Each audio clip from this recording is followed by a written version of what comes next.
What is One up, second. everyone? Welcome to our second fantasy episode of the week. Today, we're going to be doing top 5 wide receiver fantasy starts and sits for the playoffs. And we're going to start with the starts.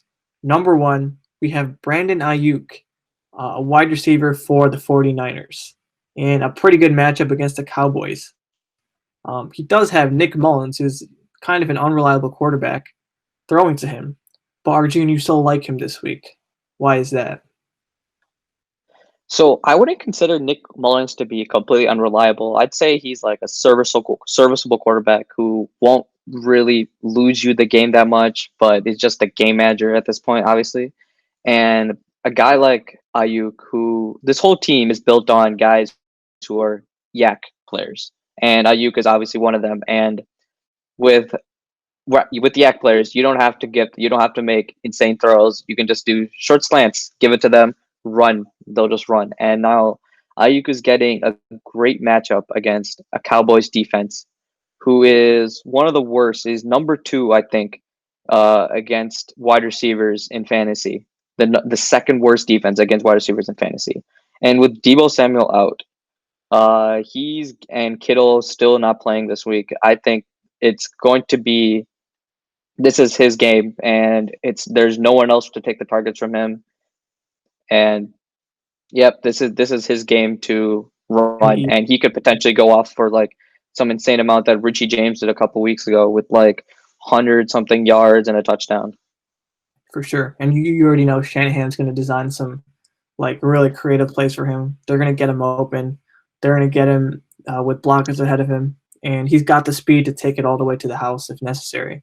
He's a very strong start. I would say very reliable wide receiver 2, maybe even wide receiver 1 upside. So Yeah, I'd say wide receiver two easily wide receiver two start.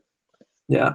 Number 2, we have a wide receiver for the Titans, but not who you may be thinking of. We have Corey Davis, a guy who went off last week, who's quietly had a very consistent, productive fantasy season. And he has a mouth-watering matchup against the Lions. Tell us more about that. So as you said, this is a insane matchup against a Lions defense, which has just been terrible against the pass all year. And Yeah. if that wasn't good enough with their starting, that was just with their starting quarterbacks. Now they're down their top three outside cornerbacks, and they're playing. I forgot this guy's name. I think they're Mike playing Ford. Mike. Mike who? Mike Ford, baby. Mike Ford, who is the Lions' fourth string outside cornerback, with Trufant, Kuda, and Daryl Roberts all being out. So this is a easy matchup for them, and with that also indicates if you didn't Corey Davis this year has been insane. He is the so far in points per game. He's a wide receiver two easily in points per game.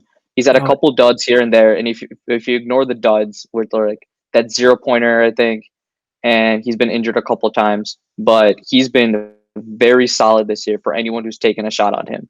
And so against this Lions team, who is extremely sus against the pass, he is definitely a start.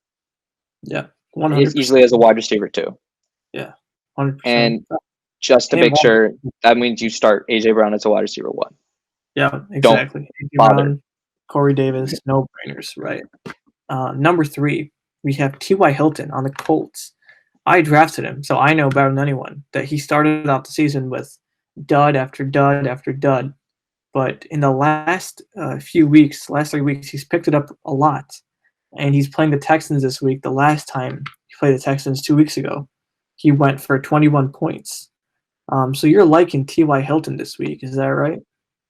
Yeah, actually, I love T.Y. Hilton this week. So T.Y. Hilton, even though like so if you looked at his snap count early on in the year, he went from playing I think around above 90% of the snaps to a much Yeah. less snap count the last 5 games. He went from around 90 to around 60 to 70 in the last 5 games. And Mm. if you look at it, he that has actually helped him in the last 3 games where his production is completely skyrocketed.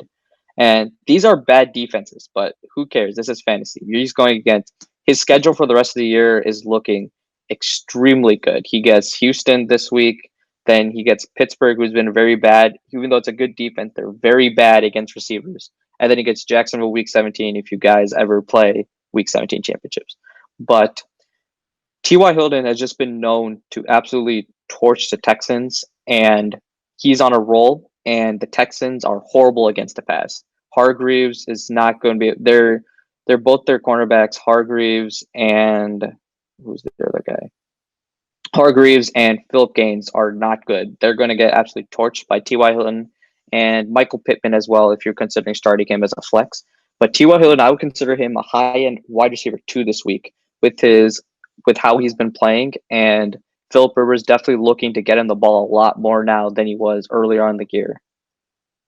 Absolutely, that connection's developed a lot. And yeah, great matchup on the upwards directory. And then if he's not rostered in your league, you got to go and pick him up. No brainer. Oh yeah, now I think he's definitely startable at. He's easily startable at flex. If you can start him at flex, you have an extremely high upside flex at your high upside player at your flex position. For sure.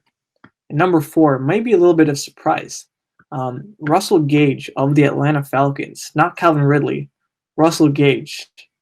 And he's going up against a Buccaneers defense that's been shaky, but has looked very good at times. So why are you rocking with Russell Gage? So Russell Gage this year has been, I'd say, if you look at the stats, Russell Gage has been a decently reliable receiver this year. I'd say as a wide receiver 3, he's a pretty good receiver. So now with Julio being out, I'd say now he's the number 2 target because Hurst has always been bad with Julio out, and so now they're stuck against this very bad Bucs pass defense, who is Calvin Ridley's obviously a start, but Russell Gage is the number 2, and the targets have to go somewhere. And with the Falcons throwing it 40 to 45, maybe even 50 times in a game, Russell Gage is going to get a decent amount of targets, and he will get easily, I'd say, around 7 to 8 with Julio out, and that could potentially turn into 70 yards, 80 yards, 70 yards, and maybe a touchdown. And that is in PPR. He could be very good in PPR. And I definitely start him as a high upside flex this week. For sure. With a pretty decent floor. Yeah, for sure. Maybe even a wide receiver 2 if you're desperate. Hopefully not, but I could see him being serviceable there. Obviously with Julio out, and then the game script is going to be totally in his favor with Atlanta's horrendous secondary. I could see him getting down behind pretty quickly. Wouldn't be surprised if they start chucking up the ball a lot. They're gonna have to throw the ball a lot this game, and it's gonna happen with maybe Tom Brady doesn't show up, but I definitely expect Tom Brady to put up a good amount of points. And knowing Matt Ryan and the Falcons, they're going to be behind, and they're going to have to try to keep up. Yep. Number 5, we have another interesting pick. Maybe on the Steelers, we have Deontay Johnson. So not Juju Smith-Schuster, not Chase Claypool, Deontay Johnson, and they're playing the Bengals, which is not a terrible matchup. Roethlisberger has been somewhat shaky, but the targets to Deontay Johnson have been very consistent. And so why do you like Deontay Johnson in this matchup this week? So Deontay Johnson, purely, I'd say, you would play him because of the volume he gets. And now he also gets a great matchup with Cincinnati, even though the quarterback matchup isn't as, I'd say, pleasing, because he's getting matched up against William Jackson, who is a pretty good corner in his own right. However, Deontay Johnson has been getting very good separation. And even though his hands have been a problem somewhat recently with the drops, especially last week where he got benched, I'd say with the amount of targets he gets, I don't think that's a problem. And he could always at one point just break out and have a huge game, as we've seen earlier this year with some of those games, those 20-point games, those nearly Yeah. 20-point games, like 5 of those. So given that he is a target hog and he will get you targets, I would start him with confidence just for the fact that he has such high upside Yep. every week. Yep. Absolutely. As a flex, even wide receiver two, I could feel comfortable I starting would him. feel comfortable starting as a wide receiver two, definitely as a flex, a low end wide receiver two with very good upside. Right. And just to give some numbers, just for context, the last, what is this, 5, 6 weeks, 7 targets, 12 targets, 13 targets, 16 targets, 11 targets, 10 targets, 15 targets. I mean, he's getting a lot of volume. And obviously, we know he has the breakaway speed to score at any time. And then week 10, they played the Bengals, 21 points. So you can totally see the upside there. Oh yeah. That should be a great start. And now let's switch gears to go to the sits. Number one, you have a very interesting choice here. What some people consider to be almost a must start, given how he's really had, I mean, unreal games before in the past season, and that's Tyler Lockett of the Seahawks. Why is he a must sit this week? So Tyler Lockett this year has, except for like the first 3 games of the year, has put up like except for 5 games this year, has put up a lot of duds. So he's finished as he's so far he's had 5 games this year above 10. He had the first game against Atlanta, the second game is New England, third game is against Dallas, the 7th game against Arizona, and the 11th game is Arizona. So in total, he's had 4 top 15 wide receiver finishes. But other than those 4, and then that one number 21 finish against Atlanta, he every other week, he's finished outside the top 30. And as a guy who you drafted, probably he could have been your wide receiver one. I assume maybe he's your wide receiver two. That is not what you're looking for. That is extreme boomer bust. And in the last 7 weeks, he's had 1 game above 10 every week below 1 game above 10 every other week below 10. And this is going now he's going up against a very hard matchup against in Washington. And he wasn't able to do it. He wasn't able to put up good numbers against a terrible Jets offense, a terrible Jets defense, pass defense, a terrible Philly pass defense, and now he has to go against this extremely good Washington defense. And I don't expect him. If he does, he can go off. There's always the potential that Lock goes off, but I wouldn't put my fantasy playoffs the risk in fantasy playoffs of getting a huge dud from this guy. And I would at best start him at flex and even consider just not playing him. Yeah.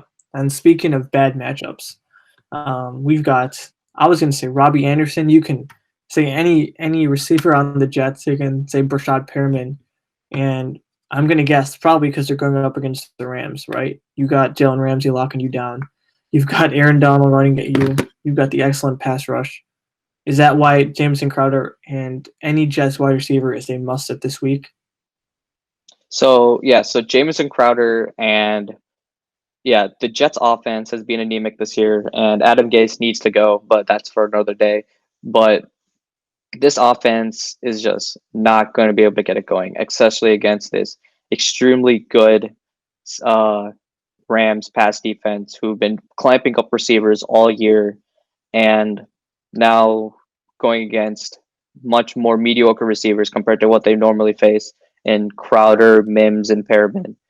I don't see I don't see them being able to get much done, especially with Aaron Donald probably going to absolutely wreck that front line Yeah.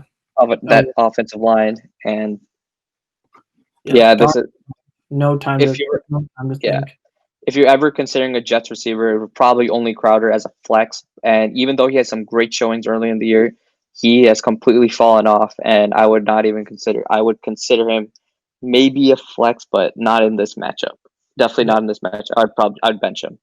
Right. Right. Donald's got to be seen ghost again for Oh sure. yeah. And then number 3, we have Emmanuel Sanders of the Saints, and we just heard that their star wide receiver Michael Thomas has been ruled out for the game, which means that Sanders would be the likely wide receiver one. And we know that now that Drew Brees will also be starting for the game. But even despite both of those happenings, you think that Emmanuel Sanders is a sit. Why is that? So I think Emmanuel Sanders is sit mostly because of the matchup he's getting against the Saints in a game where he's playing The Chiefs, one of yeah, the best that he's playing the Chiefs. Yeah, he's playing the Chiefs. Um and which are one of the best pass defenses, and they're led by Brashad Breeland, who would who's going to guard Emmanuel Sanders for this game, and that is going to be a very tough matchup. And forgetting, just ignoring the fact that Michael Thomas is out, that is 10 targets that was going away, 10, 11, 12 targets that are going away from the offense. However, with Drew Brees back, this is now funneled mostly to Kamara. And we've seen right, Kamara put up some insane target numbers when Michael Thomas is out. And that's exactly what we can expect to happen again when Michael Thomas is out again. So this is going to be very much an Alvin Kamara game, and I don't expect to see much of Emmanuel Sanders.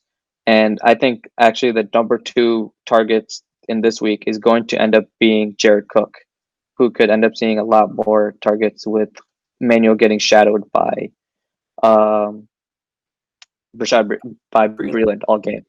Yep. And the Chiefs have, I think they allowed the league's lowest uh, passing yards per game to opposing wide receivers, which is like about 130. And then from a fantasy perspective, only I believe 14 out of the 36 wide receivers they faced have are top 14 or top 8 wide receivers, and I think most of those have come through touchdowns. So definitely not a great matchup. And then with Drew Brees back, number one, he's a check down master, like you said. He's going to hit Kamara again and again. Number two, he likes to spread the ball out a lot, so you wouldn't expect to see a lot of those targets going to Emmanuel Sanders either way. So yeah, Emmanuel Sanders is a sit for me as well. And then number four, we have Robbie Anderson on the Panthers going up against the Green Bay Packers this week, um, who many think is not a great defense. And he has Teddy Bridgewater there, Yeah. obviously. McCaffrey's not going to be playing. Why do you think Robbie Anderson is a sit this week? So, as same as the Emmanuel Sanders argument, he is going to be getting Jairo Alexander, who is an extremely good corner to shadow him all game. And Jairo Alexander has been very good this year against almost all receivers.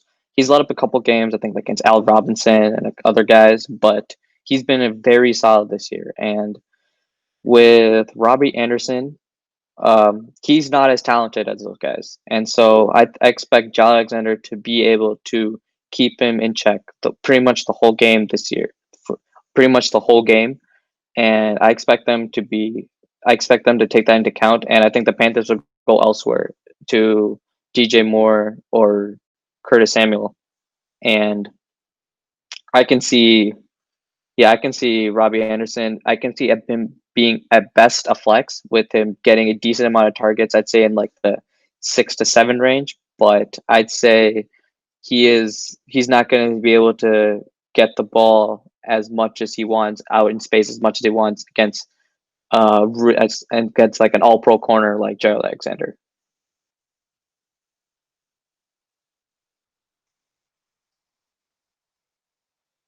Sorry, I was muted, but it's not a good matchup. You're going to be relying on those deep bombs, and if you're in the playoffs, you're better off starting someone else who's more reliable, like Deontay Johnson or Russell Gage, who probably has the higher floor and higher upside uh, in a much better matchup.